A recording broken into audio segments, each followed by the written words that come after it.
To another one of the quarterfinals with the Randomizer Challenge Cup. We are here today with SDiezal and Demon Battler. I am Grawolf, and I'm joined today with Ryko Ryder on commentary, and we're happy to be here today. This should be good to see.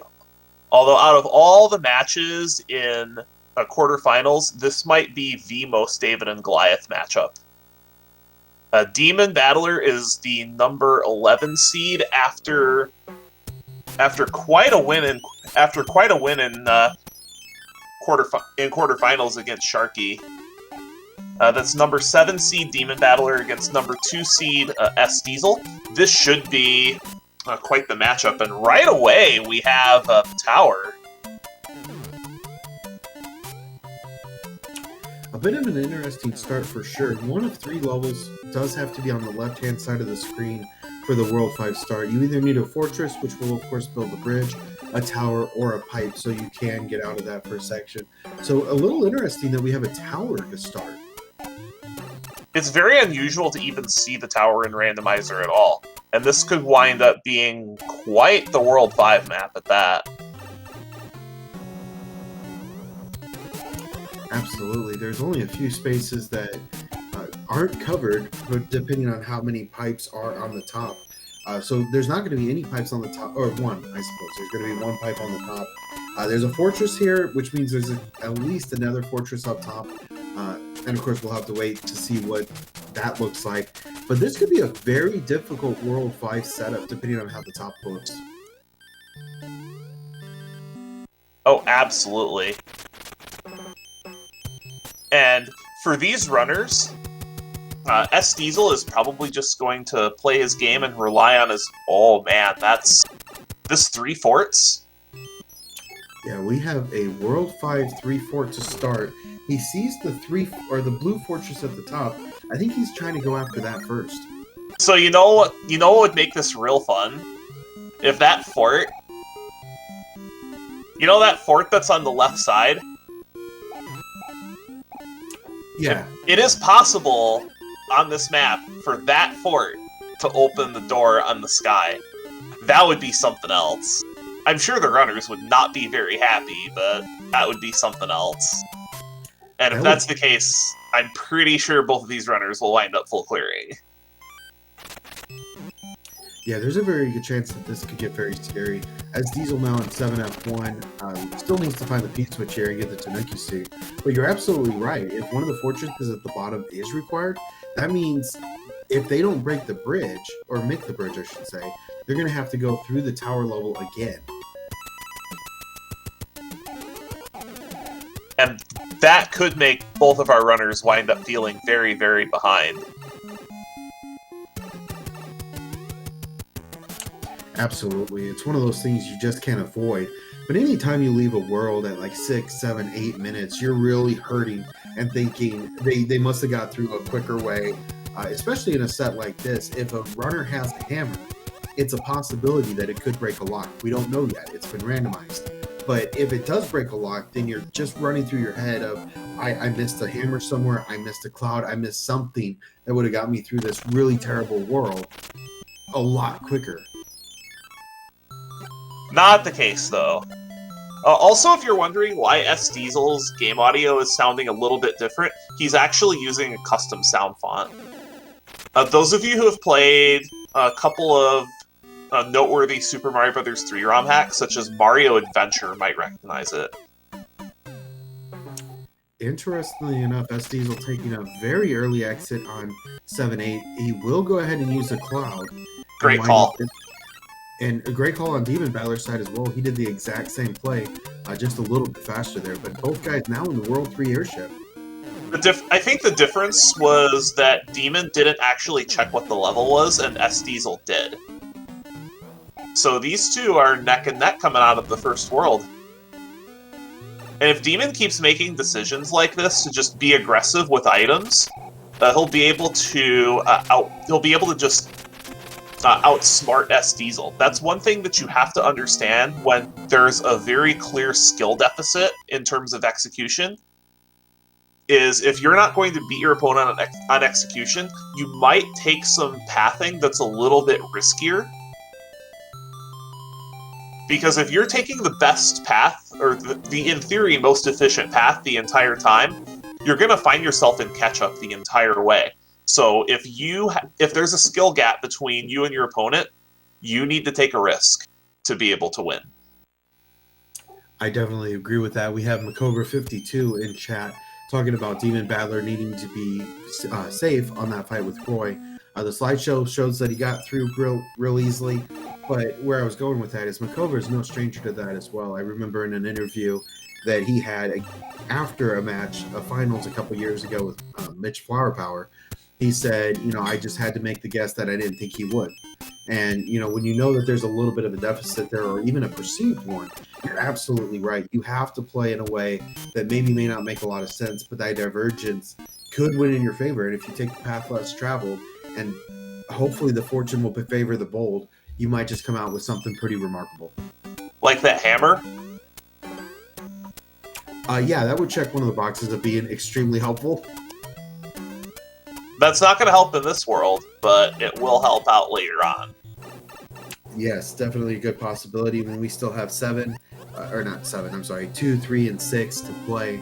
A lot of chances for a hammer to be very useful, and if it's found out that those hammers do break locks, it's going to be even more helpful.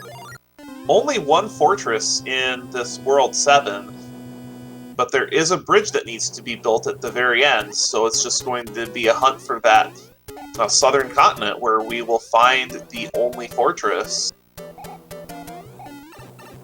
That makes a World 7 very linear, so if this is one that you struggle on, the hopeful linearness of it will actually help you in your progression because you're not having to make those choices. You just play the level as it's intended. And if that's going to be a help to Demon here, I think he'd better really capitalize on that. And it looks like we're going to have both of our runners playing 7-9 because it is a required stage on the way to the fortress, and there are not enough clouds available to be able to skip this. Because of the way this is laid out, there will need to be a double cloud here, and Demon has found the path as well, and is just behind SDiezal. If this pace keeps up, then it's just going to come down to a critical decision in perhaps World 6 or World 8.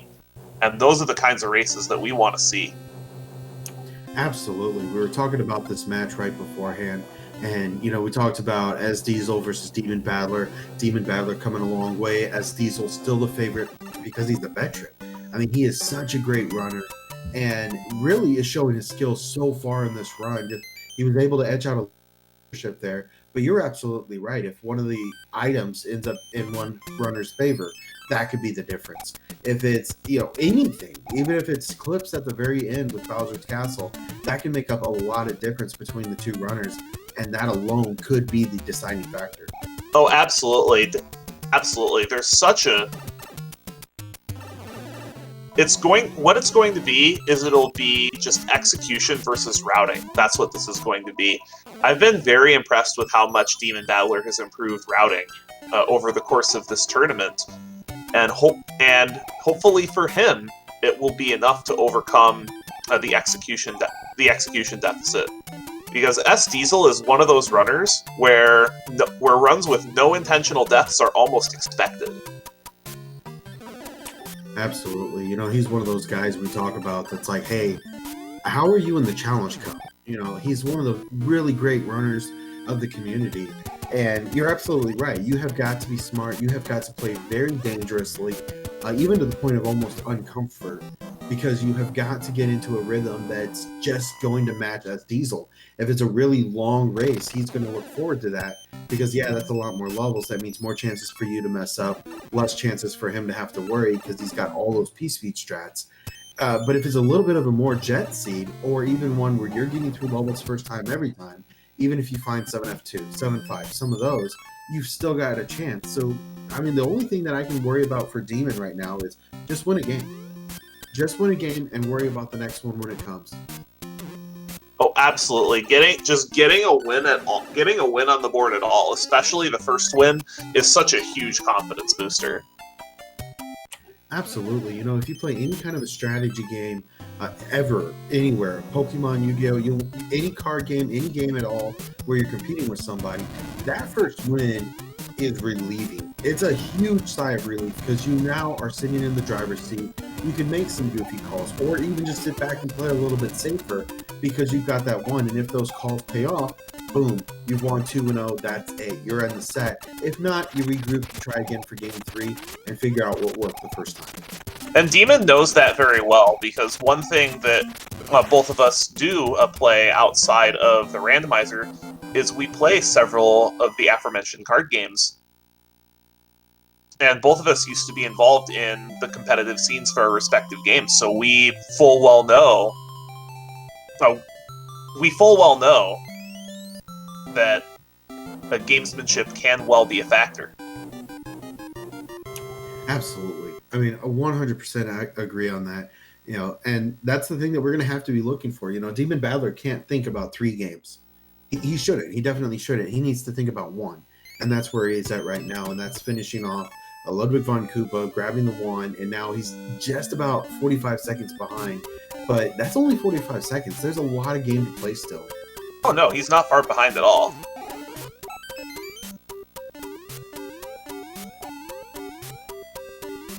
But now we go into World 1, and arguably one of the more quicker worlds that we have.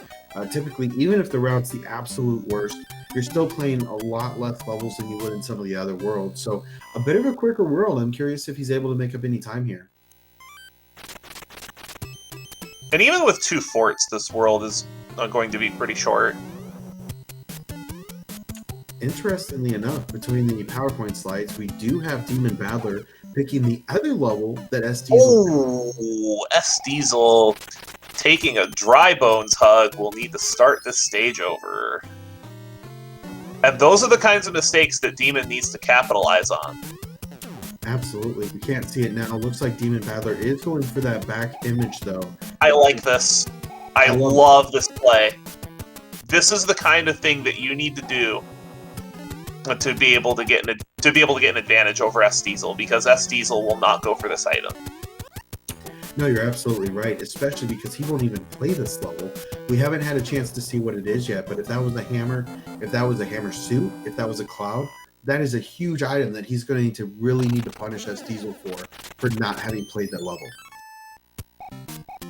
Oh, we have 7F2 and SDiezal is small. It's going to be very interesting to see. And a 1-up mushroom, that's brutal. Yeah, terrible choice of items there. A star would have been nice, mushroom, anything, but a 1-up? Thanks. So having that power-up could be very big for Demon here. Absolutely, and I can't wait to see what his inventory looks like, because I would love to know what that item is. If it was something really, really good, you know, 1-3 is going to be a really nice thing in the win. Uh-oh, he lost his power-up. Both runners small, but SDiezal at the very end of the level. And this is one of those stages where if there's a 1-up mushroom in that first power-up block, it's very, very easy to start to take an infinite on. And Demon has unfortunately taken a death in the Piranha Fort. At this point, since you have no power-up coming, the best way to handle this stage is to just take your time and get through it without any further deaths. It's just unfortunate that this stage had to show up so early. Yeah, it definitely is. There's really a huge line between some of the runners in regard to how they run 7F2. You know, you get some of the runners that are so comfortable in 7F2, they're looking for a P-speed strat. Whereas, you know, Demon Battler, he's now showing that he needs maybe a little bit of help on 7F2 because this enemy set is not kind and the level itself is not easy. And with that, Demon picked up the item in the item in the back of 1-3 was a leaf.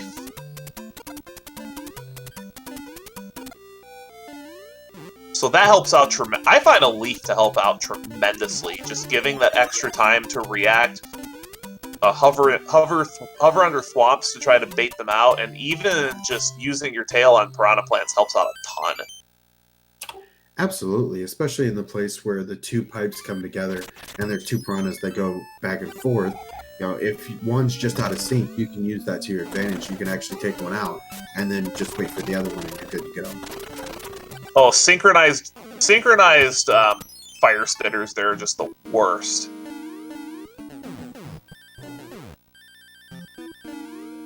Especially depending on what the next part of that is, if there's any kind of an arena issue, and depending on what the stack looks like, those guys get very difficult very quickly. SDiezal taking on Larry, getting a very nice fire kill. Demon is small, but has made it to Boom Boom. And does manage to complete the Piranha Fort without too much further time lost. But now we are looking at a 3-stage lead for SDiezal. It's still early in this race, but that window is very rapidly closing. And SDiezal is not a runner that will let off the gas at any moment. No, definitely not. And 7F2 just being a bit of a problem for Demon Battler. And you're absolutely right. At this point, he just needs to kind of put his head down and start racing.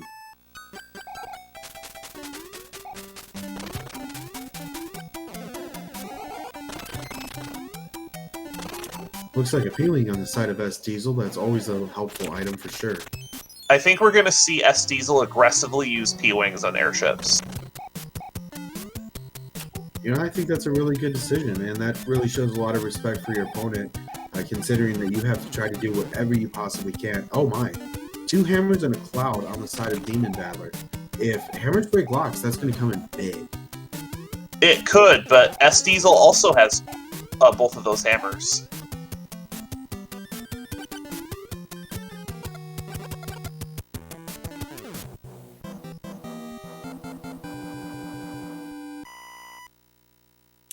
Well, should be interesting for sure. Looks like Demon Battler decided to go ahead and use a cloud on the 1-6 stage, and then just went ahead and moved on to the castle of, well, the airship of World 2. So, interesting to see why he made that decision. I think he's just feeling the pressure and wants to keep going as quickly as he can. Well, I like the decision making here. We discussed this in the pre-show, but I do want to bring it up again here. If Demon wants to give himself a chance to win, he's going to need to be very aggressive with items and just hope to get lucky. Definitely. And this lead of SDiezal's is not insurmountable by any means, but the more worlds pass without Demon catching up, the more that window will begin to close. Totally agree. There's definitely a place and a time for a lot of things, and if he can play a little more aggressive here, you're now going into World 4. It looks like the second fort is required, so World 4 does take a little bit longer. You really don't have a whole lot of time left, and you're going to have to make some really good moves here.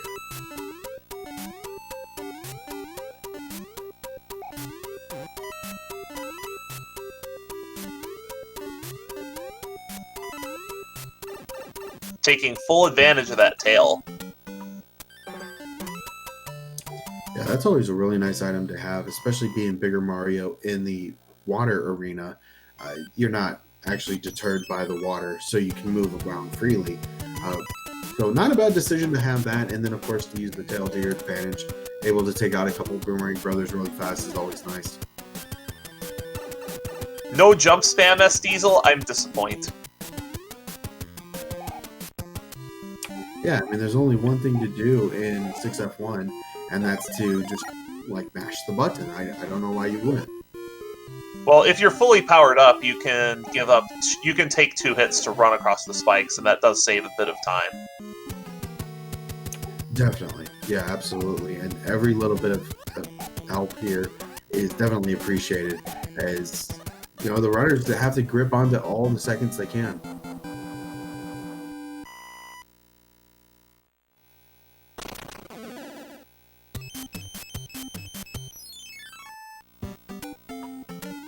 Looks like a pair of coin chips that we have right now, and a star will be the item that is given to our runners for that.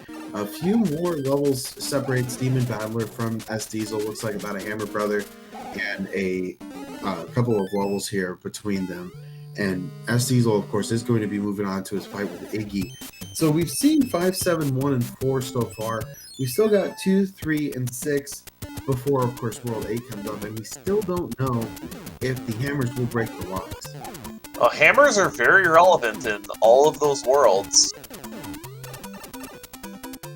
It is interesting that we just haven't had a place yet to check it. The one in World 1 was inaccessible as far as the lock went. Even here in World 4, there wasn't a place to use it. So there's literally no reason to even check to see if the hammers break blocks. I feel like we're about to change this around a lot because 2 has a great place, either a lock or a rock, depending on pipe placement and levels placement, of course. And then World 3, if you decide to use both there, it has got to be for a really good reason. Because if we find out that hammers do break locks, that could come in even bigger in World 6, depending on the layout. And that exact play in World 3 is one of those high-risk but potentially high-reward plays that you should consider going for if you feel that there is a significant skill disparity between you and your opponent. Because you don't see that too often, but that could allow you to potentially skip an entire world.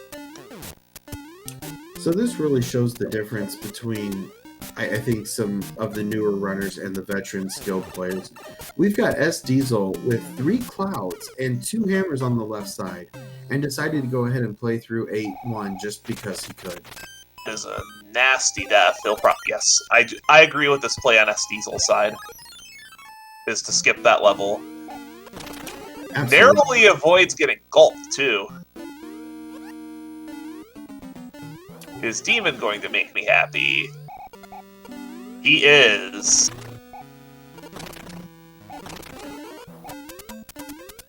Yeah, that's one of those plays for a newer player that it's just a good idea to hold on to the fire flower that you have. If you can stay as aggressive as you can with that fire flower for as long as you can, you're going to be in a really good shape.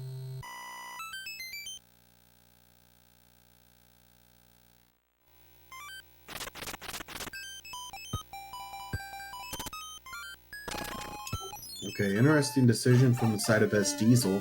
It looks like he wants to know more about the pipe, so he went ahead and broke the rock, and that will take him to the very top. So I think wound up skipping a ton of stages. At least 3. I thought that was an interesting call, given that all of the pipes were accounted for. Yeah, and I think the only thing that you can really say about that is it seems like a good decision to go ahead and do that. If you don't know where they all are, might as well give it a shot. But a bit of a risky gamble for sure. I'm curious if he decides to go look for the other pipe, because I think there's one more unaccounted for.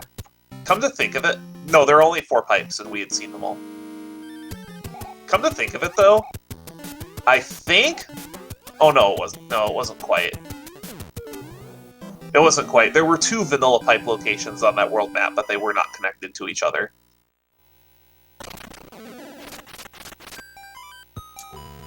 And hammers do not break locks.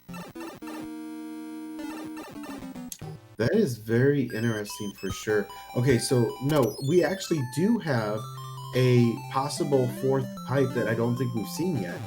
The 3 pipes that we've seen are where 6-5 usually is, and then the 2 vanilla placements. So there's a possibility that other pipe could take them over to 6-9, 6-10, or even where 6F3 normally would be. You're right, I could have sworn I saw the 4th one.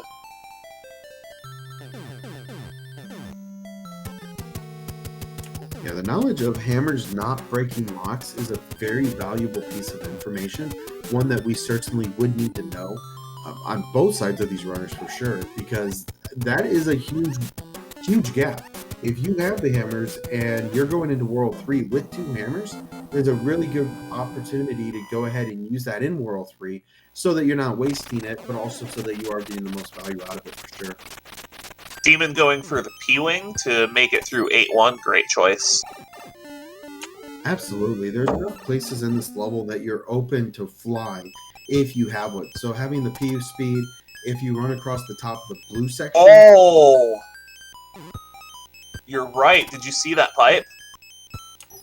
Yes, sir. That is a huge piece of information. SDiezal, I'm sure, kicking himself at this point because, yeah, you have to play a couple levels right off the bat, but then if you go down and take that second pipe, you actually save yourself a hammer. And I think Macobra and Leslie Pro are absolutely correct. I think the play here is very loudly becoming World 3. We don't know what it looks like yet. So this could be a chance for Demon to get caught up if he plays this fort, but unfortunately going to use the hammer and find out the bad news that the fort at the beginning is required. He will play this fort that's up here. I don't blame him for this, but it is not the correct path. And that's one of those things I was talking about, is you might need to take the riskier move to be able to overcome a skill deficit, but this play is perfectly fine. I think the only thing I'm a little concerned about here is you saw a fort in the beginning. You know, you can go ahead and play it. Low risk, it's a fort, it's going to do something. So, and especially if it's not World 1 Fortress, you've got a very good chance there. But then really need to figure out what the recon is. You know, that's one of the things that separates really good players from players who need improvement, because they go for that recon. They look and see, okay, where am I actually going here? And I hate to say it, but I think if Demon Battler had done that, we'd see an even bigger deficit change than we already have. And world map knowledge is very important. Unrelated PSA, check Lumberjack Cave.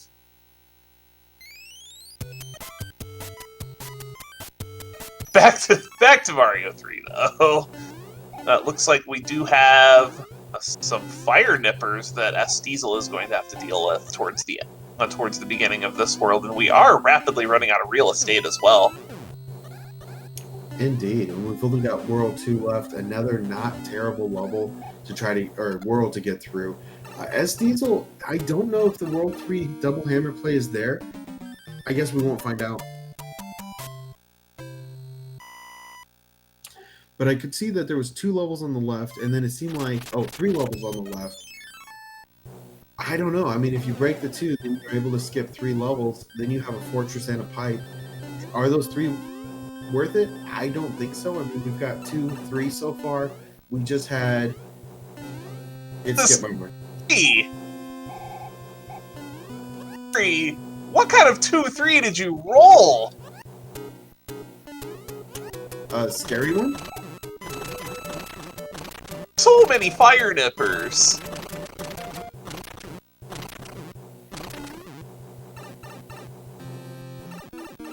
It looks like Demon Battler has just figured it out as well. Of wait, there was a 4th pipe.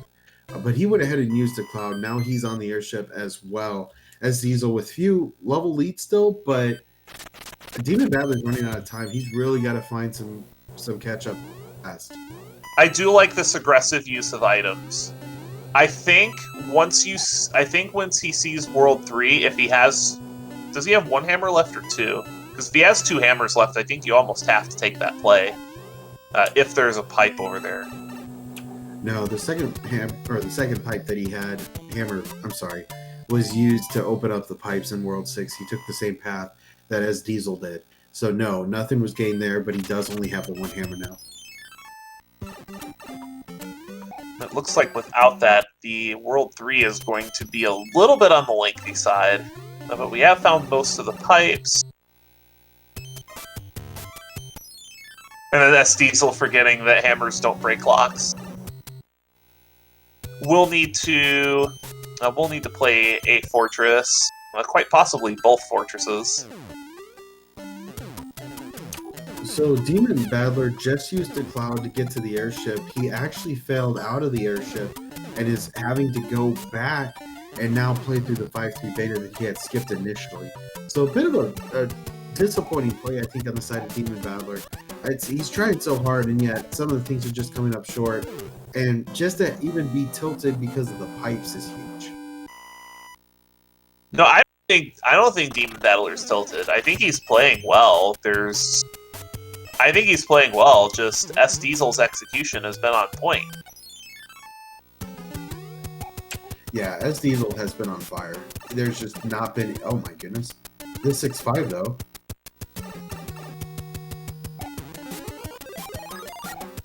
Well, 6-5 should be over pretty quickly. Especially since you don't usually have to carry a shell up with you. You'll see a lot of runners do it anyway. But this enemy set in 6-5 is not very friendly. Yeah, and one thing about this is the fire chomps will actually continue to come back and respawn and everything. So he's going to have to be very careful here. Oh my! That's so mean! One of the enemies up top in 6-5 was a fire chomp. Yeah, those guys are vicious. They will respawn and come right after you. And having those homing missiles is just very scary and very dangerous. He's going to have to be careful going up again. Hopefully he gets it this time, though.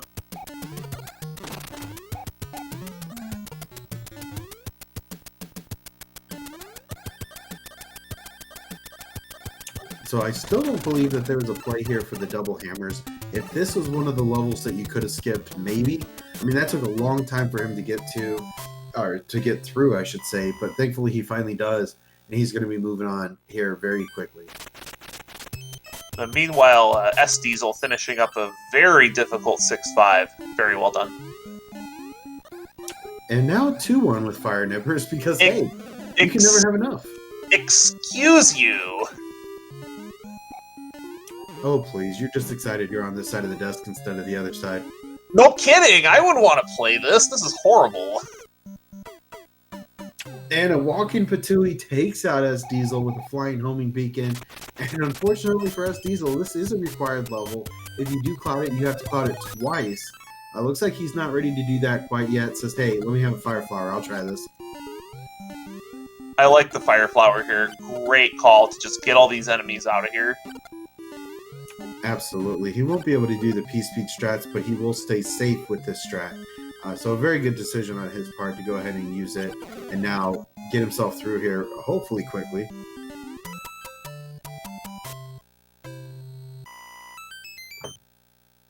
What I don't quite understand is, have you ever noticed that all these terrible enemies, like Fire Nippers and Patooey plants, it seems to be feast or famine, and I'm not quite sure why.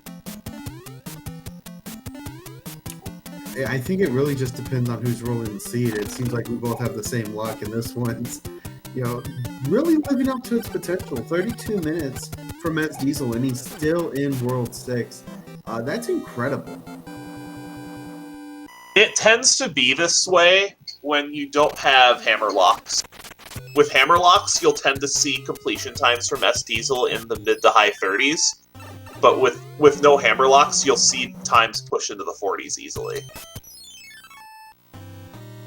Absolutely. And, even some of the longer levels that we've had so far, he's still just making short work of. So 32 and a half minutes, probably looking at a 33 and a half going into World 7, which of course will be World 2. So not a terrible world to end with. It's definitely one on the shorter side. Especially with the hammer, that can wind up making it very short. Yeah, and with the pipe placement, you know exactly which pipe takes you where, so you don't have to be doing a lot of guessing. You don't have to do recon. If you see the pipe, obviously it's not going to be that big of a deal, but if you don't see it, you know you're going to be on the other side. It's worth it. I mean, you have to go through it at that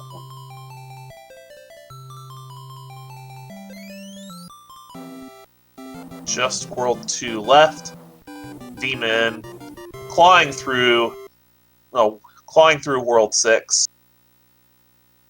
This hammer suit will help matters though. Just stay underneath all those fire nippers and take them out from a distance best you can, making very good use of the hammer suit. Now he's just actually got to stay in. Okay, that's interesting. If you want to follow the runners, that's actually none of the runners. But if you do go look at SDiezal and Demon Battler, I think they're under the namesakes. They're not that hard to find. They are.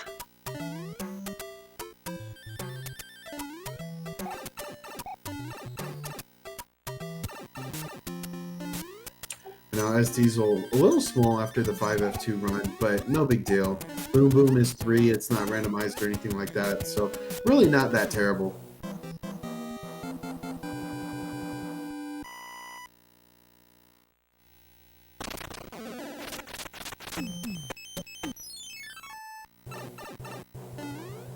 second pipe hasn't been accounted for yet, so it's got to be pretty deep. No need for that hammer, it looks like.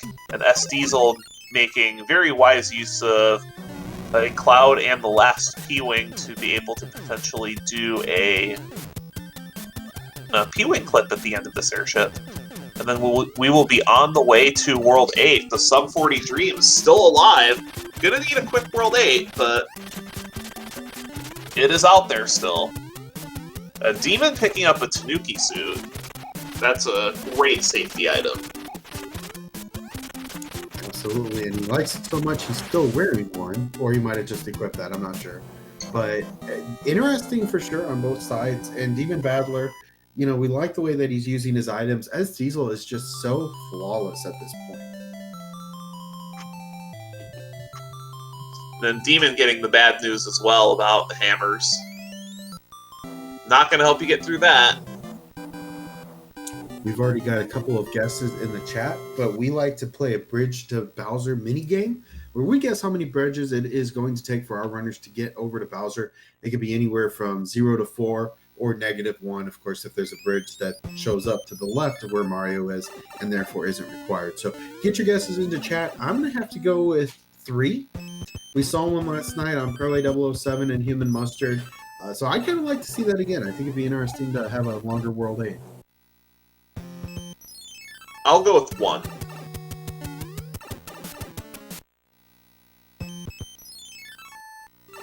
So it looks like just a lot of recon at this point. It's interesting to see for sure kind of what's going on and what SDiezal's process is. Not playing really any fortresses at all. Just kind of looking to see, you know, where can I go from here?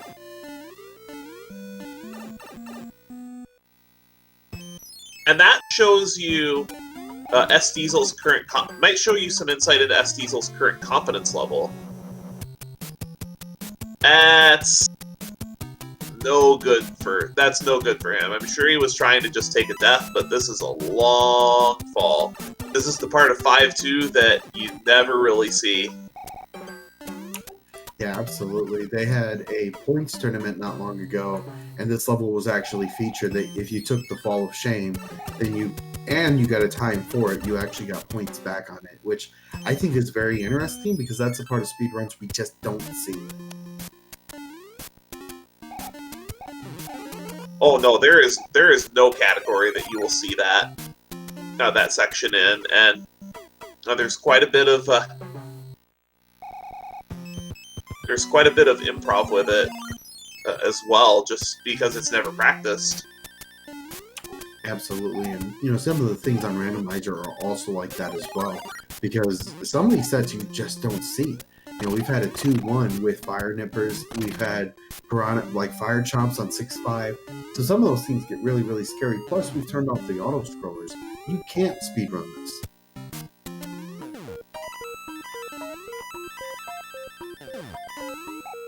Diesel trying for a door, and does make the door. Loses firepower, but that's an acceptable trade-off. Absolutely, especially if you get the one cycle. Sure, you don't get the fire kill, but it's even quicker because you're not going after that second P-switch. And you have to wait for the switch. You have to either wait for the switch to expire or give up all of your power-ups and go through a small Mario. Okay, so starting to look like a 0 bridge Bowser. Really at this point, it's just figuring out where the pipe is, and then our runner should be able to take a straight shot to Bowser. Looks like SDiezal might just start throwing lives at this hand trap.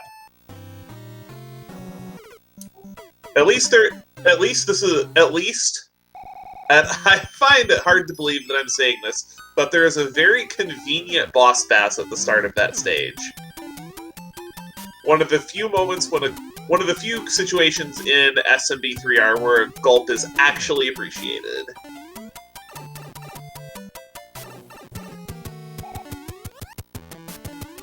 Yeah, for sure. There's just so few places where the P-speed can actually be utilized. So any place that you're actually able to get it and get it well makes a huge difference. That is not the correct one, but that could lead to the ending. And it is a zero bridge, but there is a fort that is required by proxy on the way to Bowser's Castle. So SDiezal does have the seed solved and should have this wrapped up in about 2 to 3 minutes. Indeed, and we're going to be looking at it with 2 or 3 minutes, you know, almost mid-40 run, low to mid-40s. That is a long, long time for our runners. As SDiezal, you were talking about earlier, he's usually looking at a low to mid-30s. And I think that just really shows how terrible the seed has been. We've seen a lot of really bad levels. We had a 5.9 that was required. We've seen some really ridiculous things so far.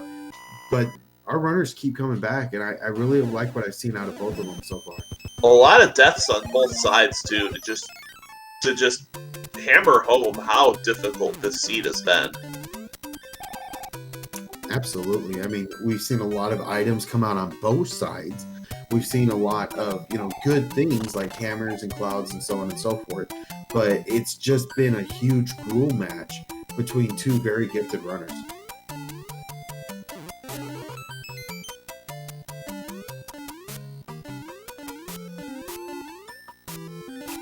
So I think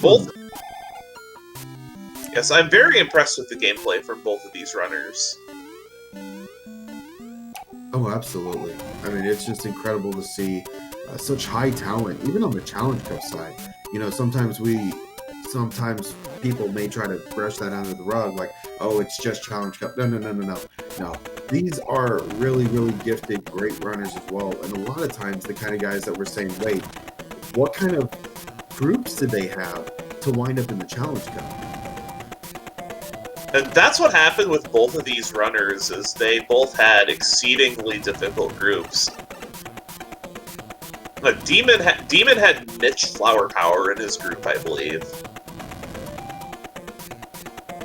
Yeah, and you know, it's just one of those things. You can be a really good runner, but then as soon as you go into a place where you've got guys that are familiar with the randomizer, they're familiar with how the game plays, and they know what kind of a coin flip the seeds can be, you're just doing your best to keep up as best as you can.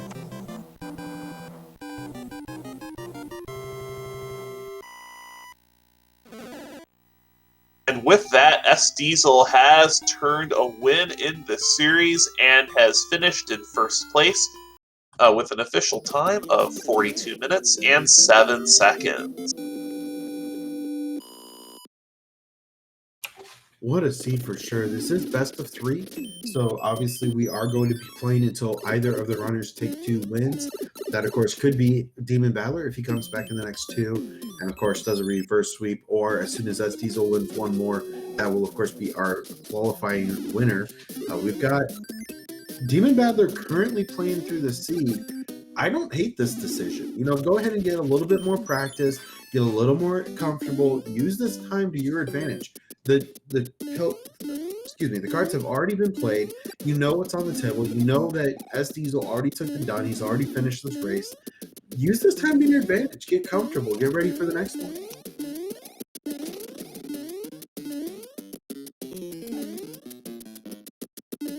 And this is still shaping up to be not a bad time by any stretch of the imagination. Just when you're up against somebody that has the execution of SDiezal, which I had been saying from the beginning of the Challenge Cup was a very clear favorite to win the entire Challenge Cup. Oh, for sure. I mean, there's a lot of really powerful, good runners so far, and SDiezal just kind of embodies all of that. And, you know, in my opinion, Demon Battler, 43.5 minutes. He's currently in World 2, finishing it off. He's going to be going into Bowser's Kingdom. Very well could get a, 5-6 minute run in World 8. That's only an 8-minute difference. That's still a really good time for a seed that was this treacherous.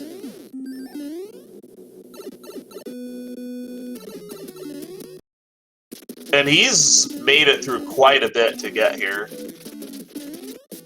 Those of you who watched his previous match may remember that he had to start his match effectively down a game and still pulled it back. Yeah, you're absolutely right. He took that forfeit in the first one, and then the next two, he just clawed his way all the way back and looked really, really good doing it too.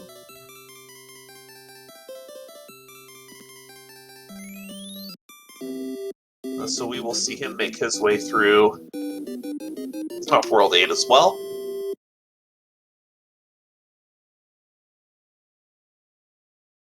And I think that's one of the parts that I'm really astounded by with our runners. You know, we've got these guys that come into the Challenge Cup, even the tournament to begin with, and they're pretty much shell shocked, for lack of any better word, in that they just have, you know, maybe little to no idea what they're doing.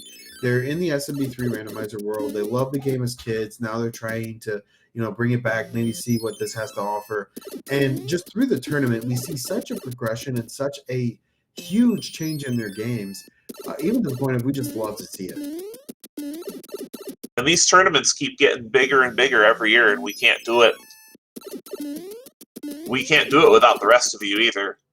Just a big shout out to all the players that have made this possible. Oh, absolutely. It's all volunteer based. We've got guys in the community. We work very closely with people in SpeedGaming.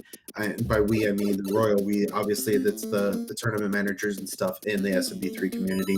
And talking about just an incredible, incredible community that's able to put on a tournament this big that gets bigger even every year. Like, we've got 48 runners this time. That is astounding. 48's the largest it's ever been, I believe. In this, what is this, the fourth year? I believe it's either the third or fourth year that this has been run. I would have to defer to somebody that knows a lot more than I do. I've only been aware of it for a few years. I think this is the third one I've seen. But other than that, I'm at a loss. But what is really remarkable is that it's been that strong for so many years. And, you know, the tournament's just such a great time. I know it's a lot of work. It's a lot of effort. Macobra, Pro A, they work very hard on making sure the tournament is in order, tagging people, making sure they know when to have their races, what the deadlines are, and so on and so forth. But they just do such a great job, and they make it look so easy to the point of us having such a great and wonderful opportunity to be here with the runners, to be here with you viewers, and to really just enjoy it while the whole thing's going on.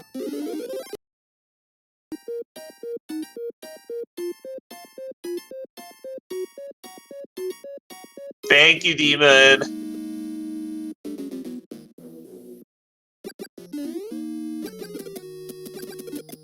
That meme clip is so good.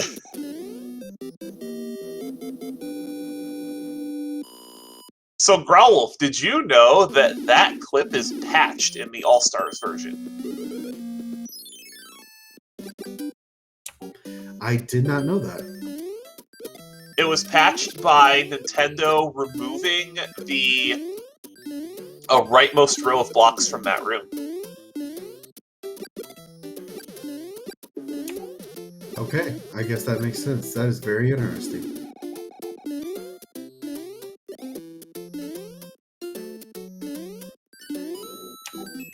So Demon Battler going in with a few more stars. I don't know if that's necessary here or not.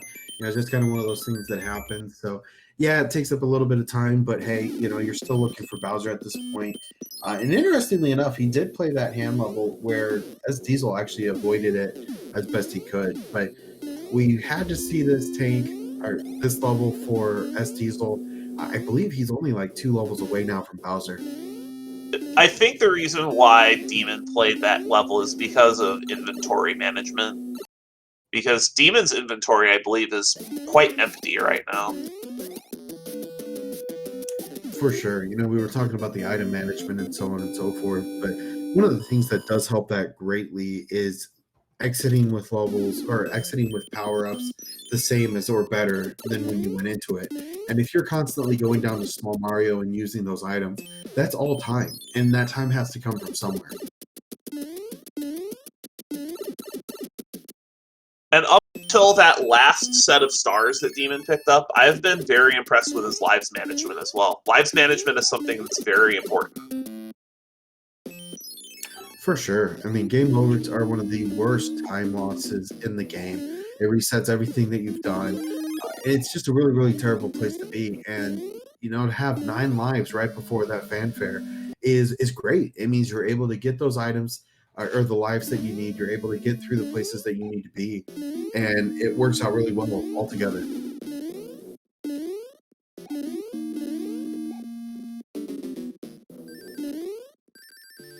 And you just never know when you're going to hit a rough level. But at this late in the game, 9 lives should be more than enough.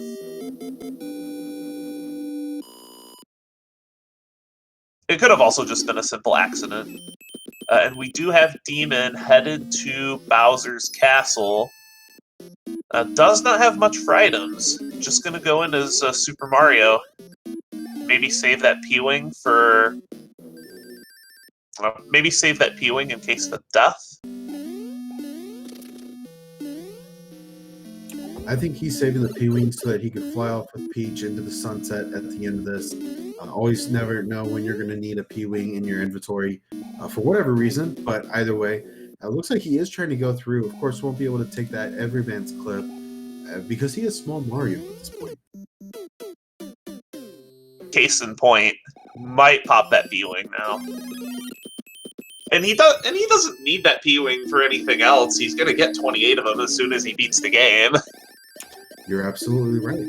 That is a very good point.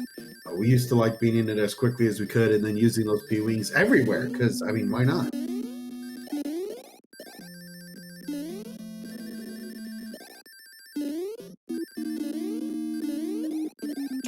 You know, the P-Wing is one of those things that's a very safe item, and if you know how to do a crouch fly, it's very easy to get through a couple of these clips, and even at the end, if you actually crouch fly over the fireballs, none of them can be directly next to the ceiling, so you actually can go through completely scotch-free. You don't have to worry about anything longer, and then you're just into the fight with Bowser. It's the same way with the Bowser Fire here. The Bowser Fire will never spawn on the very top row. So if you duck and fly with a P-Wing, you can just fly straight over that lava pit and nothing can hurt you. Which is a very good thing to know, especially when you're playing this for the first time, because this level gets very tricky and people don't always realize, you know, it's one of those things we always have to play because there's only one other way to beat the game without doing that, and that's Wrong Warp and 7-1. Personally, I've never done that, so if you want to beat it the old-fashioned way, you have to go through Bowser's Castle, but definitely not an easier level for sure.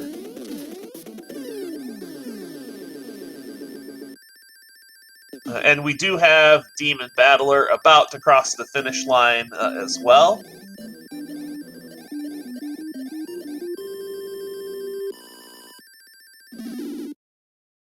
And finishes with an official time of 52 minutes and 38 seconds.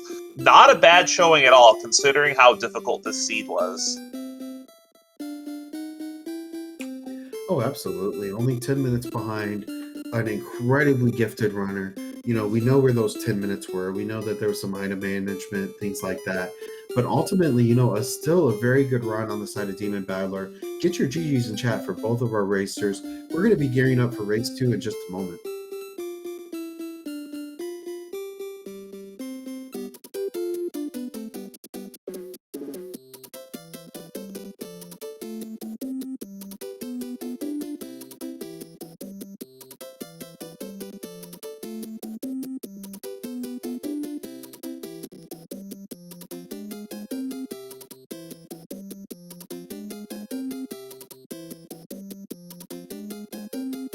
So now would be a great time. We are going to be switching over to race 2 in just a moment. We've got the runners taking just a short break to refresh themselves, get ready to go with race number 2. We'd like to go ahead and extend that invite to you as well as we get everything reset. Go ahead and take this time to go on a light, brisk walk, go to the kitchen, grab some things if you need it. Water break, I think that's probably a really big one. Get your water in, and we'll be getting started as soon as we can.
Alrighty, we are back for game number 2 of SDiezal versus Demon Battler.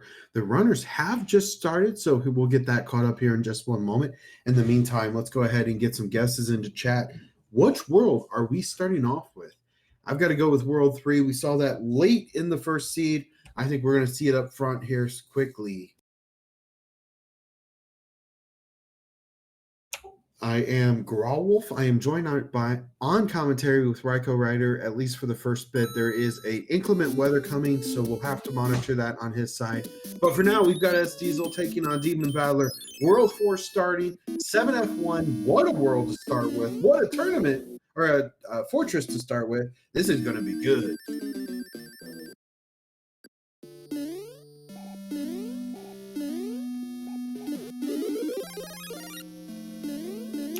So now our runners are going through one of the longest fortresses in the game if you have to start as a small Mario. This is just a long, long level. So our runners have to run all the way to the right to pick up a mushroom. They got to run all the way to the left to get to the pipe that takes them to the Tanuki suit. So no enemies in this room or in this fortress except for Boom Boom that you're going to have to fly up and find. But a level that's going to take our runners over a minute to complete.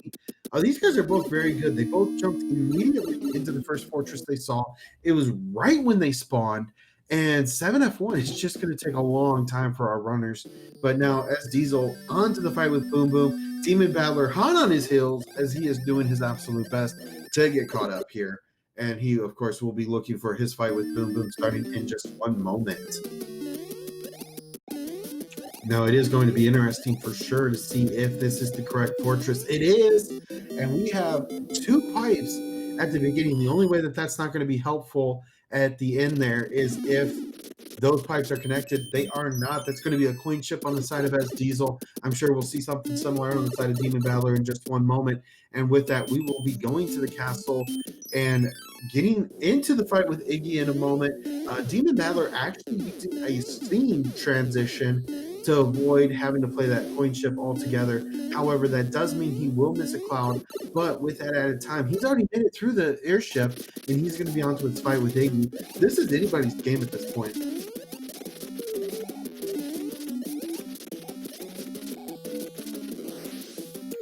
So now SDiezal going for the top route, definitely the faster route here. on World 1's airship. So a little bit of a difference in strategy, but at this point, we've got a distinct advantage with Demon Battler, who is about 15 seconds ahead at this point. World 1 is down, but we still have a lot to go. Get your guesses into chat. What is the next world that we're coming to? I've got to go with World 5. Let's keep up the trend with some consecutive numbers here. Oh, and we also have a fun one on both sides. We've got a wild Tanuki appears. Command? And now Demon Battler is into World 7 with 1-1 out the gate. Always a fun one for sure. A 1-1, a very classic start to a very classic game. It's a nostalgia trigger for sure. And of course, we decided to throw a Cheep Cheep in there because we're masochists at heart. Either way, we've got SDiezal now into 1-1 as well. I think he might have lost that Tanuki suit on purpose. It does get a little bit dicey trying to use a wing when you're trying to go fast. But Demon Battler just showing off at this point is already through 1-1, now into the fortress, which is required. And of course, we are going to have to wait and see if the hammers will break rocks. They will, of course, break rocks. That's part of the game. That's part of the vanilla game. We don't change that. But we actually have it where hammers can break locks and rocks. Of course, we'll have to wait and see because we have it as a maybe. So in-card games are not allowed. We're not playing question mark levels, so the hand levels will still be alive.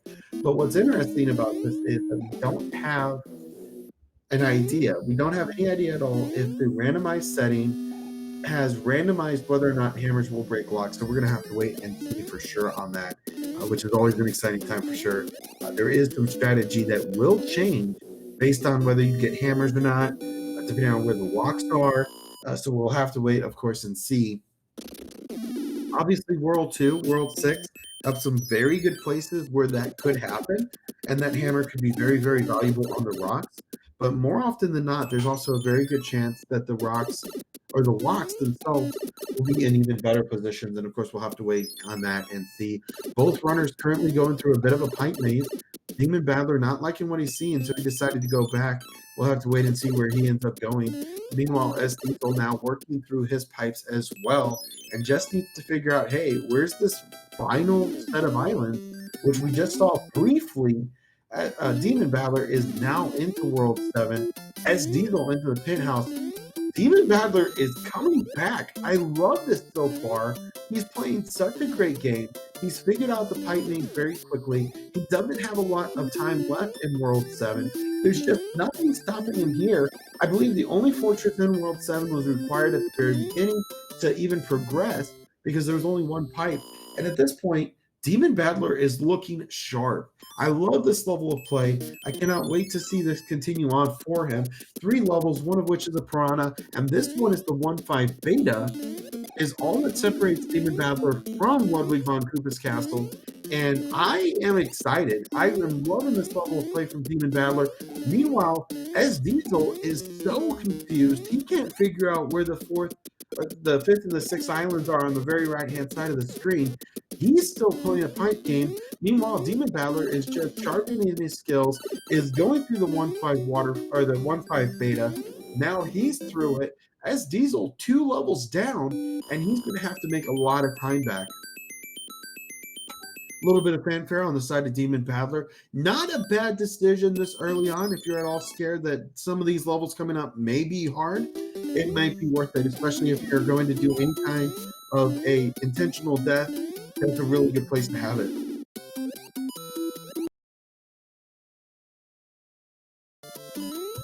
Lacobra is absolutely correct. That was the 1.5 beta, the golden tunnel, where we sometimes see duck jumps go all the way through, which is, of course, a very exceptional and fun time for sure. Meanwhile, Demon Battler having an issue on the side of 2-2, and that will spell trouble, and now a level difference between the two of these runners as SDiezal is now making up time in the golden tunnel, and that will be Demon Battler going for an item here. We'll have to wait and see if we can find what the inventory is. The PowerPoint slide just not giving us the tools and information we need. Looks like it was a frog suit, though, and now 2-2 back on the menu for Demon Battler. We'll see if he's able to get through this time. Looks like he's going to trade it for a tail. A great decision. trying to swim through this part of the level is just not a good idea. The enemy set is not going to be friendly in that regard. Now SDiezal joining Demon Battler in 2-2, and we'll see if we get ourselves a race here. Looks like so far so good. I believe SDiezal will take the higher path, and Demon Battler just barely making it out of the water. But he does, thankfully, and now we'll be moving on to the fight with Prana in just a moment. No power-ups on his side. Hopefully, he is able to get through a little bit quicker, though, because there is an item at the end of this, but he's... Oh, I stand corrected. He's actually going to go for a box of the music variety, and that will keep him safe and sound going into World 5's airship. And, of course, this will have Ludwig von Kufa, the conductor of chaos, the orchestrator of Henri, the absolutely belligerent Kubeline, and that is Ludwig von Kufa, the guardian of World 7. Of course, the Kubeline will always match up with the world that our runners are in. But one hit wonder this evening. It looks like there's only one hit on the side of Demon Battler, and that is the end of it for World 7. 8 minutes in, we are going into World 3. Get your guesses into chat. What's coming up next? I got to go with World 3's airship. Or not airship, I'm sorry. I think I got to go with World. Still, I would like to see Wendy come up, especially early on, where hammers just aren't a factor yet. You don't have a lot of the items. Personally, I kind of want to see World 3, but Demon Battler just maybe 10 seconds ahead of SDiezal at this point. And it looks like we do have World 1. Mini Guy DP with the correct answer. Very nicely done. And Air Force up first for our runners. So this has 2 fortresses. This, of course, will be a required fortress to break the lock. The other fort in the route will also be required to build the bridge. So we have 3 levels to play, and then the castle. We'll see if Demon Battler is able to add to his lead, hold on to it, or lose it to SDiezal during this world. Unfortunately for SDiezal, Demon Battler doesn't have to do anything at this point to increase that lead, as SDiezal does take a jump on Air Force that goes horribly awry and finds himself at the bottom of a bottomless pit, who is now going to have to go back and play Air Force yet again. Meanwhile, Demon Battler now finishing off the fight with Boom Boom has a Super Mario in tow. So that means he is going to be powered up for this 2-panel, and we'll have to see in just one moment. What usually lies at 1-5 is 6-1.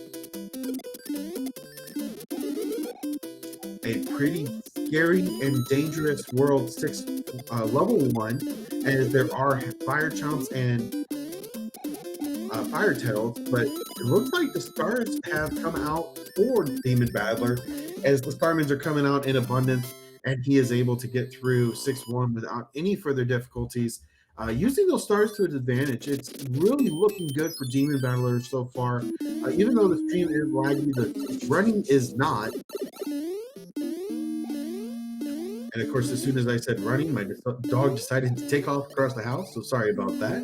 But either way, Demon Battler now into 5F2, which will be the second fortress, and will be the one that builds the bridge to the castle that, of course, houses Larry, the cable guy, or not. You know, it's Larry the Koopaling, but I thought that was funny in my head. Anyway, so SDiezal now doing his best to catch up into 5F2 as well, just about a half level behind. And Demon Battler just playing an absolutely amazing run so far. Doing a great job, honestly. Looks like an anchor does come up on the side of Demon Battler. That, of course, is a random item. We don't know what it is yet. It could be just about anything. It's not going to be a whistle. And from what I've been told, it's not a hammer. But it could be just about anything else, including a Jugum Cloud. So that could be a very useful item for sure, depending on where it shows up and how it can be used. So we'll look forward to seeing that here in a little bit. Hammer does come up on the side of SDiezal, which of course we saw Demon Battler take just a moment ago. And we still don't have any idea or clear indication if those hammers are going to break locks. We'll have to wait and find out. Would be a big difference maker one way or the other. And I am sorry about being gone so long. My namesake is misbehaving quite a bit. We'll just leave it at that. Well, we will hope for the best for you. And Larry, just not taking long at all. And as Makover just mentioned, the only one not named after a musician. I just found that out the other day. I thought that was an interesting piece of information. I never even realized that. But we are pretty neck and neck after 3 worlds. Absolutely, and Demon Battler has just been playing out of his mind. I was able to get through World 7 a lot quicker than SDiezal did. He found the pipe very fast and was able to take a several stage advantage at one point. And then SDiezal had a bit of an issue getting through Air Force, and that has actually been the difference so far in this race. Demon Battler is just playing very comfortable at this point. I love the idea to go ahead and play late, finish the seed that you had, get into round 2, be ready, and fire. And so far, that's exactly what we've seen of him. Air Force is a terrifying stage. It just is. Just because the high-speed auto-scrolling is removed does not make that stage any easier. No, absolutely. It has a lot of the same similarities that we have, with like the World 7 airship. And it's not a gimme by any stretch of the imagination. We've seen quite a few falls in that spot alone. Diesel putting a lot of time into this 7-9 wall jump. Seems like he had the pixel down, just could not get the frame. So the 6-9 wall jump is pixel perfect, frame perfect. So the way wall jumps work in Super Mario Bros. 3 is if you touch the corner of a tile, the game considers you on the ground for 1 frame. So if you press the jump button during that frame, the game will allow you to jump in midair. And you can use that if you're Small Mario to get over that stage. SDiezal picking up a fanfare to go up to 10 lives. Not sure that was intentional. No, I think there's a good possibility that SDiezal is maybe getting into his head a little bit, because he's made a couple of plays so far that's really not what we expect to see out of him. And that may just be not paying attention or not worrying about it. Those extra lives, not a bad thing, but SDiezal showed he didn't need him in the last race. I wonder if that was that was a close one. Not out of the woods yet. And does take a death to the sun. That quicksand is nasty stuff. We do see an anchor in SDiezal's inventory. Not going to see what it is quite yet. No, there's a good possibility that could be a hammer suit or a cloud or something very valuable. We've already seen World 7 so far, so really not a reason to use it as far as thinking it's a music box. Maybe World 6 would be another good place for that, or even World 4.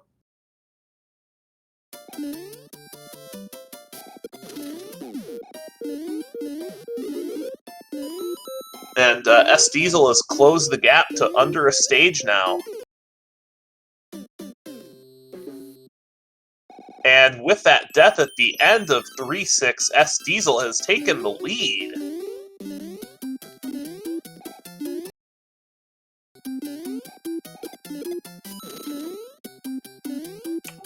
Interesting for sure. I'm a little surprised with the death there from Demon Battler. 3-6, usually an auto-scroller.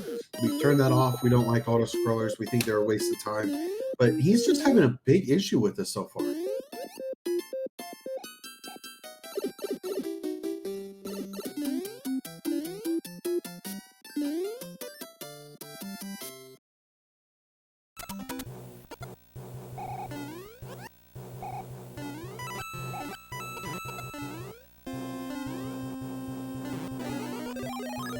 So it looks like SDiezal now into 2-4. A French vanilla level. It's one that is usually in World 2, but of course it's not in its right spot. So he does have to get through 2-4. No big deal. Now a Ice Arena Hammer Bros on the side of Demon Battler, and that does produce a cloud. That's going to be very nice to have.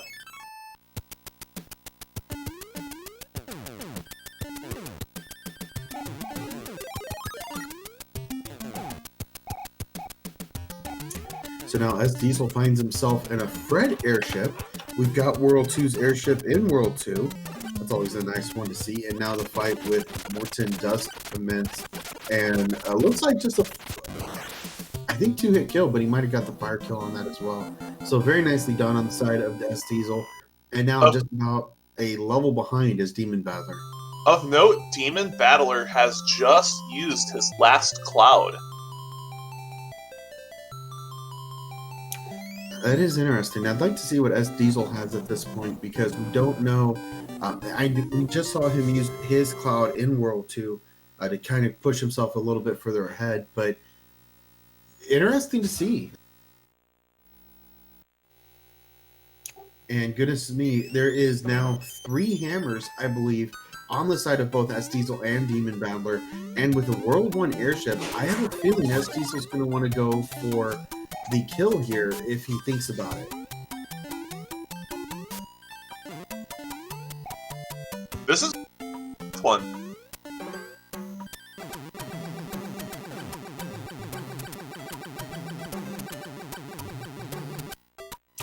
I think a good decision on the side of SDiezal to go ahead and play the fortress as it was intended. Going for the item there is definitely lucrative, but you don't know what the sky looks like yet. It could be the difference of playing just a couple levels or a whole bunch based on where the lock that World 1 is attributed to.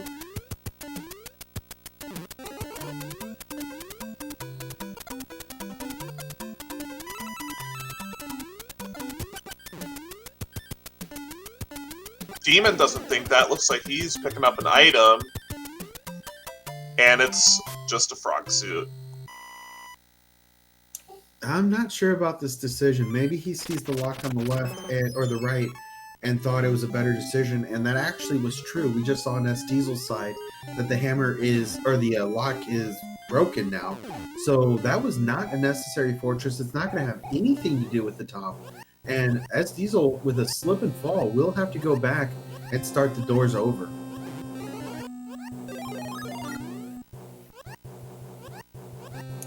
And a second fanfare for Demon Battler. These guys going for a lot of lives. They saw what happened last game, and they thought, hey, maybe we should protect ourselves a little more. And that's a very costly fall from SDiezal as well, because the power-up door is on the very far right of the back room. So he'll need to swim all the way across the room, and that is a low swim. Hammer Suit comes out on the side of Demon Battler. He just found the Toadstool house that does give a Hammer Brothers suit. So now we have one accounted for on the side of Demon Battler. With how close this has been so far, that may be a factor.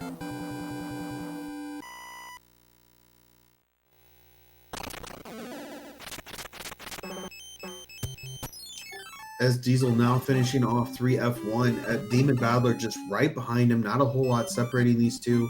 And SDiezal going to have to play a beta level. And of course, we'll have Demon Battler take that on in just a moment. But otherwise, this World 5 is done.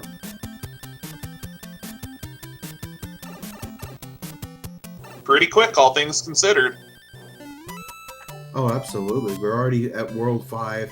SDiezal's going to be starting the castle here in the next 5 seconds or so.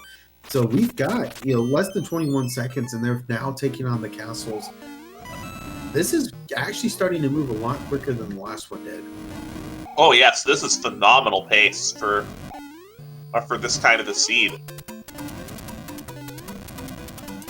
If Demon wants to push for a Game 3, I think he's going to need to catch one more break here. I think you're absolutely right. He's definitely kept himself in a really good place so far, keeping it within a level or two. Obviously, we have to wait for him to catch up. Now he's in the World 4 airship. At best, he's a half a scene away from SDiezal at this point. So you're absolutely right. We've got World 6 coming up. We've got World 3 coming up. There is still some time left to play and make some decisions. Hopefully he has just enough items that he still stays aggressive and maybe even starts looking at a World 8 play with one of those if he finds out that they break locks.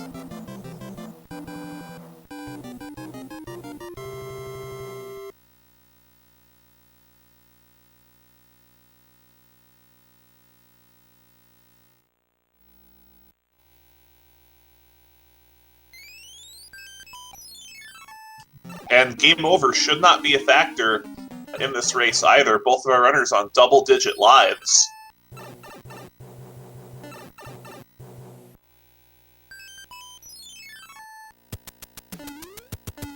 Now, there is a very good possibility I just missaw that, but it looks like there is 3 fortresses in this World 6. Maybe we'll see it for Demon Battler.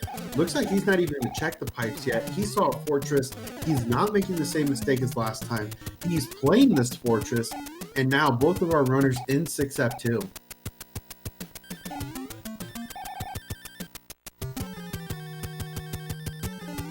This is solid risk management. I like this play from Demon.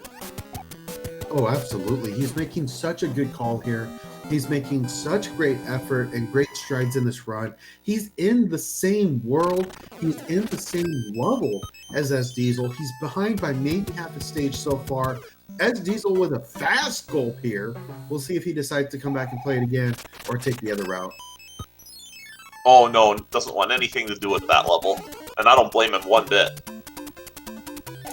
No, not at all. And a very quick intentional death if that's the way you want to go. And Demon Battler, we'll see if he goes for the pipe look. I think it's worth it. And now 5-4 on the side of SDiezal. Not a bad one to go ahead and play through. But looks like Demon Battler says, nope, I'm done. I'm just moving on. We have a leadership change. I think that's a good call because you're running out of places to use your hammer. World 3 single hammers generally aren't useful in non-hammerlock seeds. So I do like this call. Yeah, I have to agree. I don't hate this call either. Demon Battler has to make a decision, and at this point, it's you've got an item, you use that item. You worry about the consequences later. You were able to skip a couple of not easy levels, so not a bad decision there at all. And you know that you're in a safe place because you've already got that pipe save state, if you will.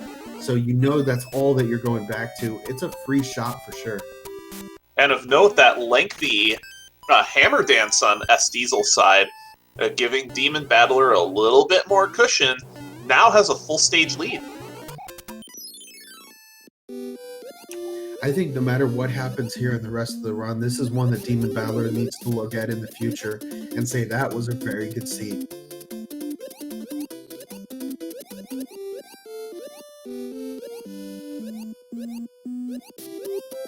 And what a worthy effort for sure. I mean, he is just playing out of his mind. He is playing such a good, clean, crisp game. He's gone after some items. He's done a few things that may or may not have made a lot of sense. Oh, no! Finally got him! You hate to see it. I mean, I really, really hate to see that. He has done such a great job. And maybe I should have shut up about it or something, because that's unfortunate. Demon did stop at a toad house to grab an item before trying this again. Did pick up a frog suit. This is not a bad place to use it. No, not at all. And SDiezal nearly got sniped at the end there. That would have been huge that Demon Battler wouldn't have even known about. But a very, very close call on the side of SDiezal. And now the second time he's lost to a Hammer Brother fight in just a couple turns. These Fire Brothers have been just eating SDiezal alive. Yeah, you're small Mario. You don't have the stars. You don't have the mushrooms. You've got to do something to get through these or you're in trouble. Fire Brother Infinites are a real threat. Oh, you mean like... Oh, that's not good. That is not good for SDiezal. He needs to... Oh, well done. Because of the way that bro spawned, that could very well have been big trouble for SDiezal. Because that bro, if he took a death there, that bro was not going to move. And we do have a clean path through World 6. Demon Battler was doing so well. He made the mistake of going into the fortress, and now he's playing it. That is not a required fortress, man.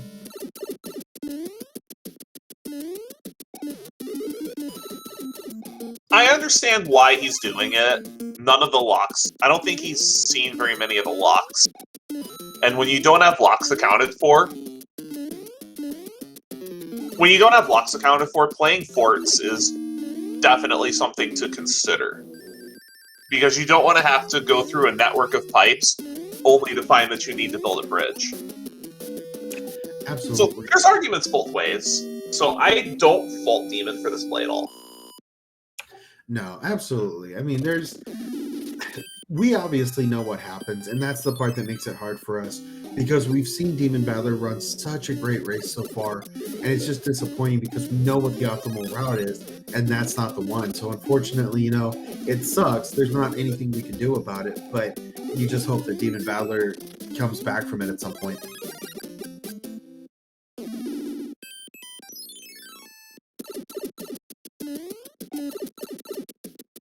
Unfortunately, Demon really running short on time. He's, what, about a level and a half down now? Yeah, with the airship, so at least a longer level for sure. And I mean, SDiezal's already figuring out what's next. And as soon as he gets to the right side of this World 3, there's just not going to be a lot left except for a couple of pipes.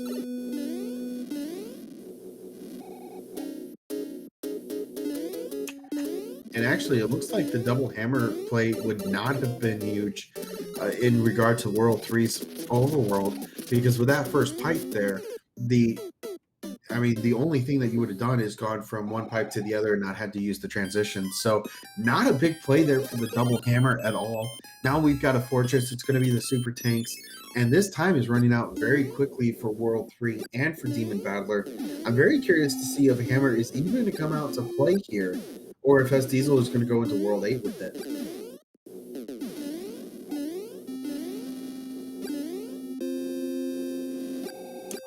Also, this may be a seed that we have to send over to Macobra, because I have not seen either of our runners even attempt to use a hammer on a lock, and I don't know if we will. I mean, he just played a fortress. There's one more that's going to build a bridge on, but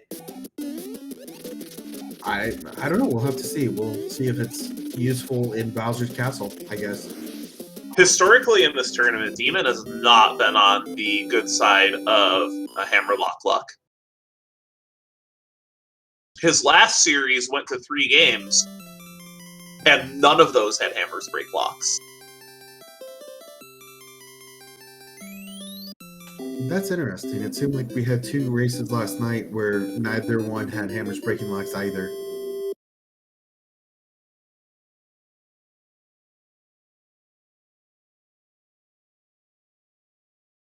There we go. We get a different chat in the window. Hammer Brother in the castle. Just thought you should know. That's another one of the customized scenes at the very end of the level. And now Demon Battler doing his best to figure out what's next. Going to go ahead and Cloud. That's a very interesting strategy there. Has the Hammer Brothers suit and is now going through the super tanks. No, I think this is good. He needs to get these clouds used. He knows he can't make mistakes against a runner like this, especially not in a situation where he needs to win 2 straight. Because even if he does stage a bit of a comeback in this race, he still has another one ahead of him. But all he needs to think about right now is this race. Definitely. It's just one at a time. I mean, Demon Battler currently in the same path that SDiezal is taking. It looks like he's just a level or 2 down at this point. Now, SDiezal going into the 10th stage. That's very interesting. We had those nearly back-to-back, but that should be a free Wendy as soon as he does get through this level.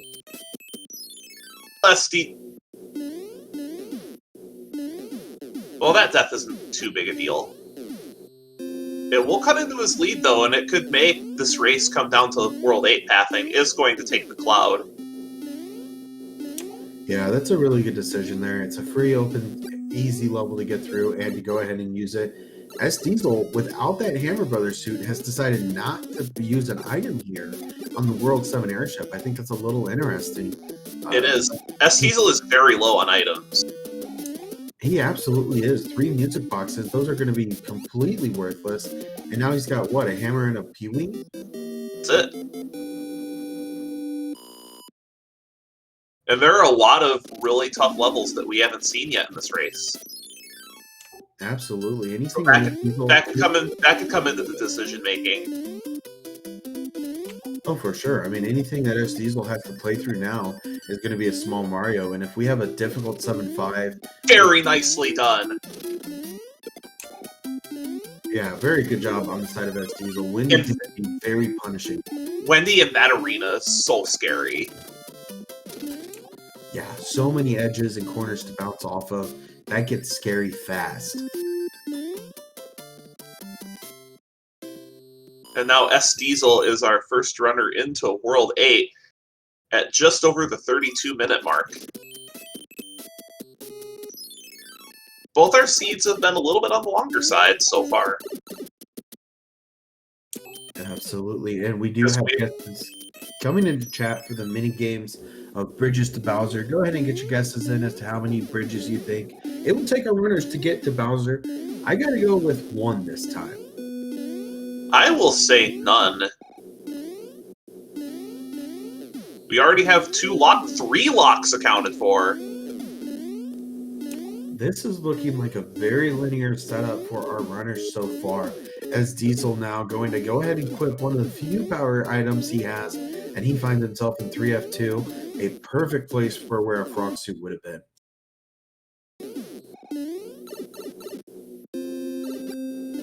And of note, this is the last power-up in SDiezal's inventory. I think he actually has a frog suit as well, but really that's just a mushroom disguise if you are completely honest about it.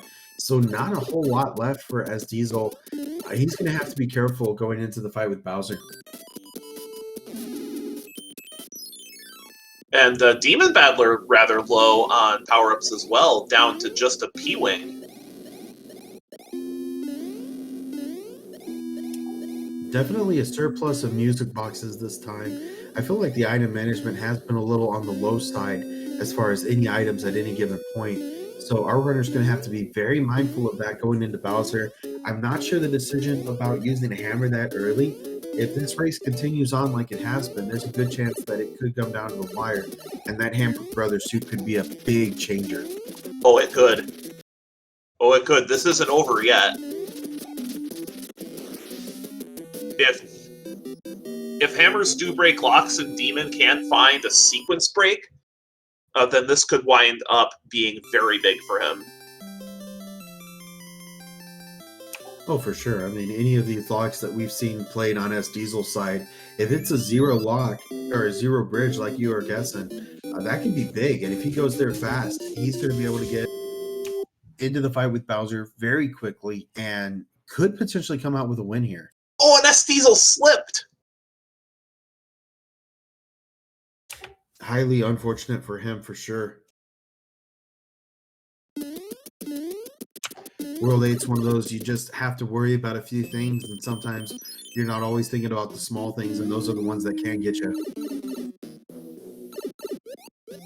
Of note, SDiezal is running on empty now in terms of power-ups. We'll need to just go with what he's given. Probably checking that block for a Fire Flower. Not a bad decision. I mean, there's only so much you can do with the tail, and SDiezal knows it. He can't get an earlier kill with that on Bowser, so might as well go for something that is going to take him down a lot quicker. Missing the door cycle might grab a power-up or two here.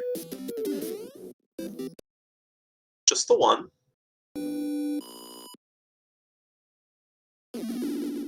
Yeah, very possible to get both of those. You have to play it pretty quickly, but you can get both power-ups there, and if it was the Fire Flower he was looking for, that could have been a big missed opportunity. And it does look like Demon is just following behind SDiezal for the most part. And it does look like this is going to end up being quite the linear 8 with all the locks that we had seen. Very much so. We only have a few more questions to ask here, and that's really just where Bowser is. Is that fortress going to be required? Really, it's like you said, it's pretty linear, and unless Demon Battler is able to figure this out very fast and almost unnaturally, I think at this point, he's going to be looking at just coming in behind SDiezal at some point later. Oh, we do have one. We do have one bridge required, but they are... but but the fortress in question is on the previous screen, so this is SDiezal's race to lose now. Yeah, the only thing that could possibly work in Demon Battler's favor at this point is to go after the fortress in the top right. If he gets there, you might as well play it. We've seen him do that a couple times. Then hopefully by the time he finds Bowser, we'll realize, hey, that is the correct one. Other than that, I don't see a way that he comes back into this. And it's really just too bad, because this is the best he's played all tournament. Absolutely. I mean, what a fantastic showing. This race really went back and forth and back and forth and back and forth for the first 5 or 6 worlds. And, just up until the last one, he was still in it for sure.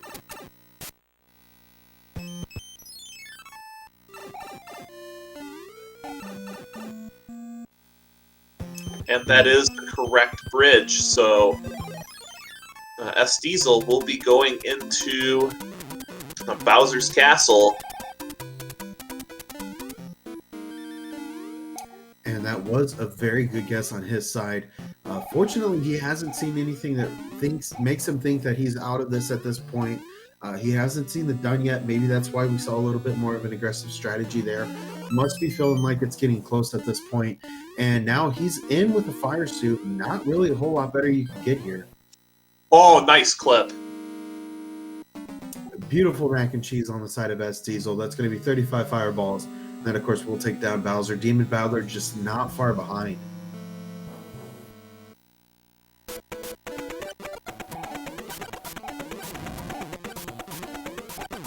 Now, if there are any issues at all here, if there's any problems, Demon Battler did just figure out what SDiezal knows, and that's that 6F1 is required. So about a level and a half difference here between the two. But SDiezal, at this point, like you said, it's his race to lose. And does nail the fire kill. And it's going to wind up with a sub 40 time. Very well done on his end. And SDiezal will be advancing to the semifinals with an official time of 39 minutes and 30 seconds. Now, very interestingly, you are the next one on his ticket to the finals. What are you feeling right now? I think I'm actually a slight dog.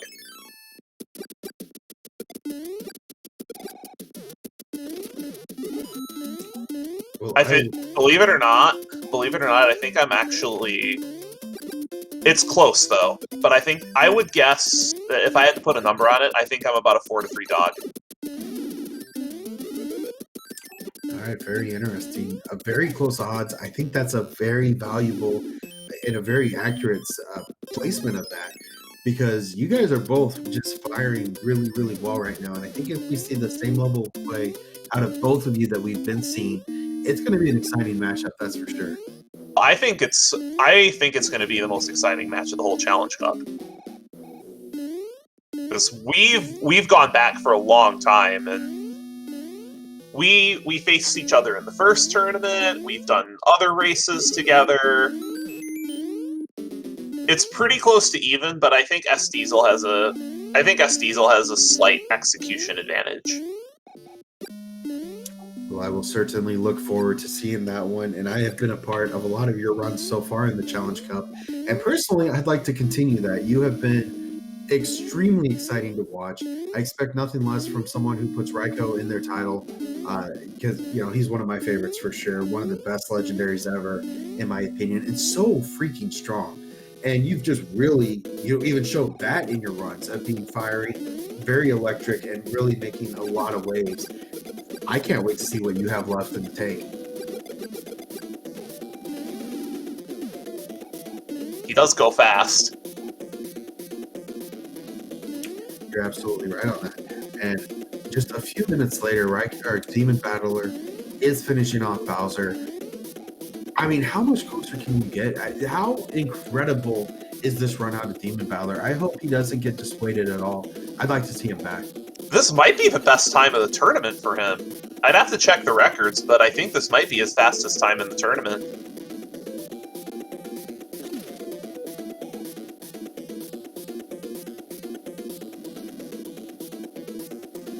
if you're gonna go out of the tournament like this, I don't think you can make a much better statement. No, absolutely not. I mean, I was just checking the groups, and he had a 48-58, 59-22. Best time was a 43-46. So you're absolutely right. He actually beat his PB by over a minute. For the tournament, anyway. He did tell me he got a sub 40 seed before doing this. He played a couple seeds beforehand. To be fair, though, we don't know still if hammers break locks, as far as I know. So whether or not this was a hammer break lock seed, there just wasn't a place to use it. A lot of the fortresses were route required, not just lock or bridge required. So even with that, I mean, you could almost compare this to like a bracket seed. And what a great time for a new runner.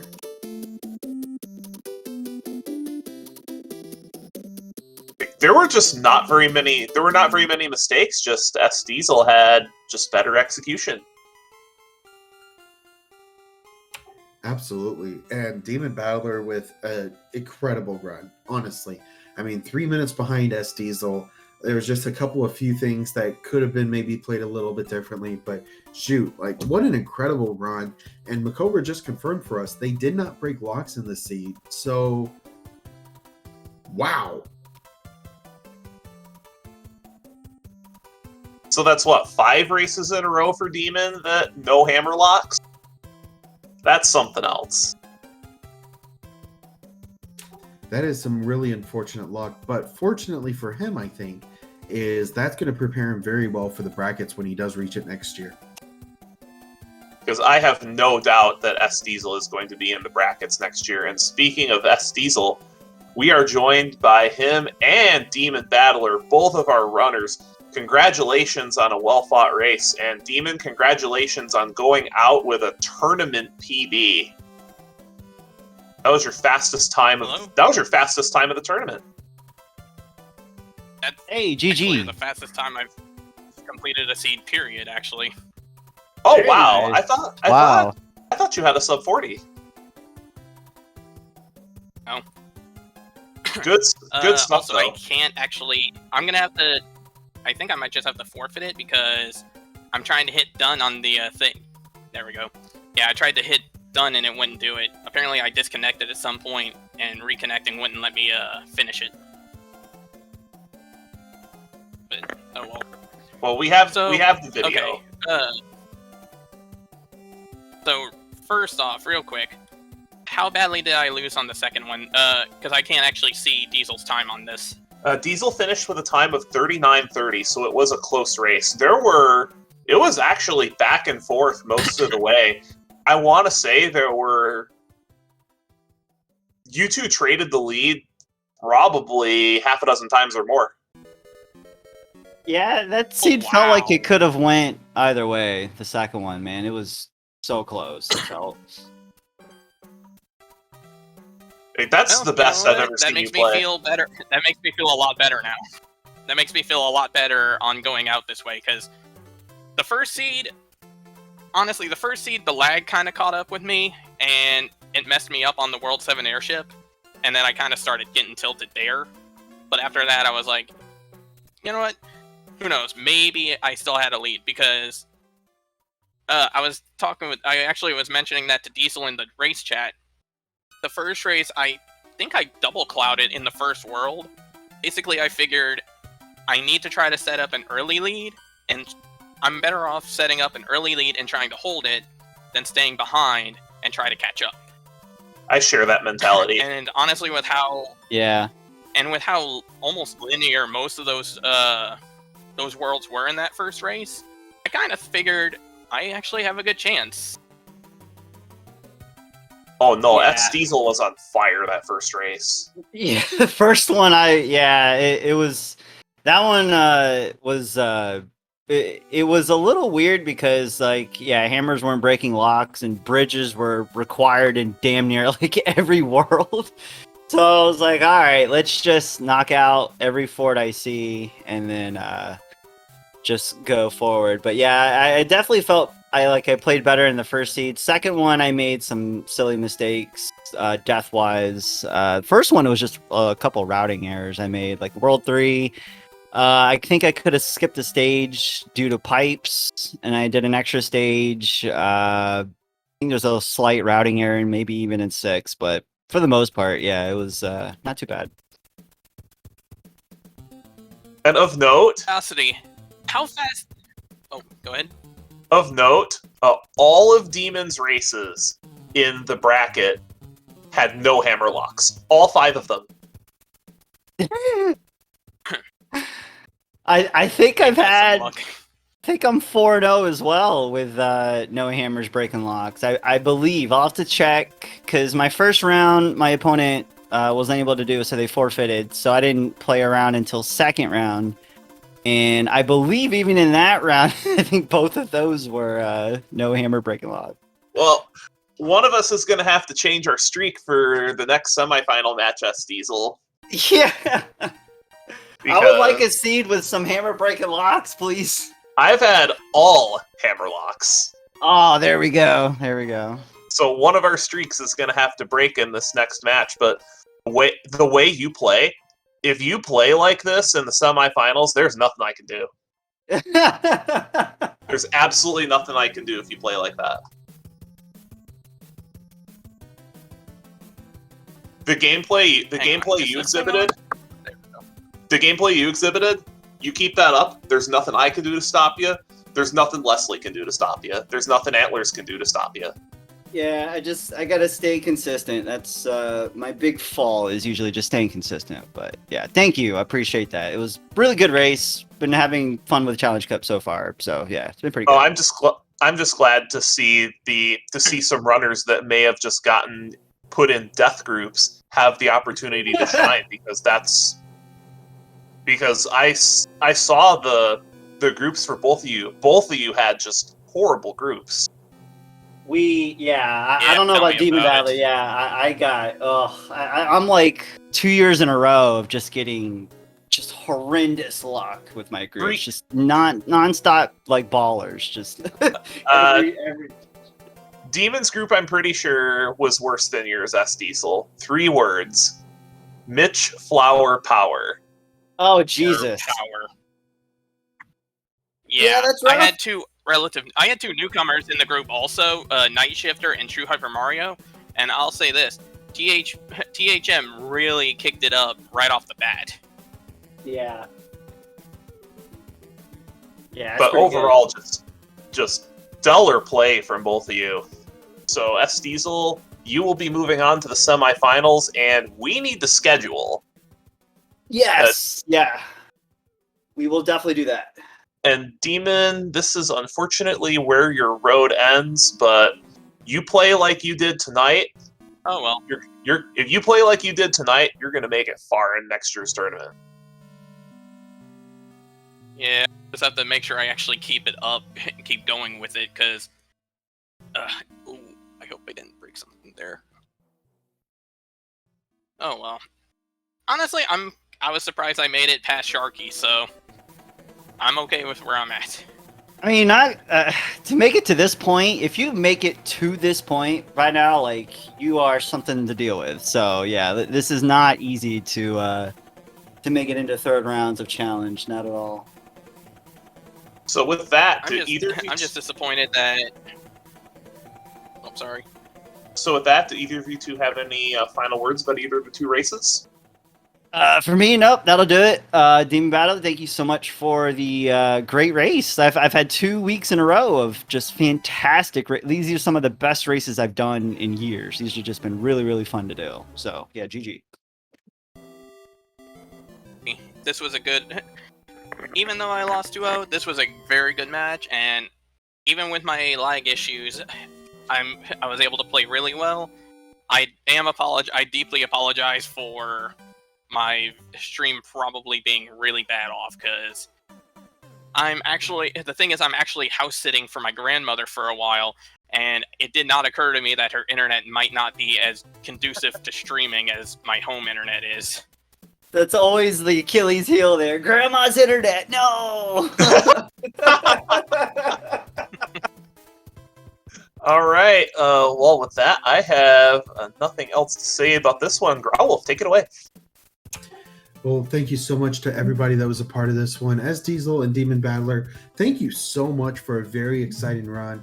I think I can speak on behalf of all the viewers and of the SMB3 Randomizer entire community. I mean, you guys really exhibited what it truly means to be a part of this community and showed off a fantastic race. So GG's in that regard. Definitely appreciate you guys being on board. Thank you, viewers, for being here. If it wasn't for you all, we obviously wouldn't even be here. You guys make this all possible. SpeedGaming is also amazing for just checking in on us, making sure that everything goes well. So for that, we say thank you as well to everybody that works behind the scene. You guys are awesome. Keep up the great work. On behalf of the SMB3 Randomizer team, community, everyone that's involved, SDiezal, Demon Battler, Ryko Rider, this is Growlwolf signing off for now, saying keep randomizing, keep racing, take care. Thanks, everyone. Bye.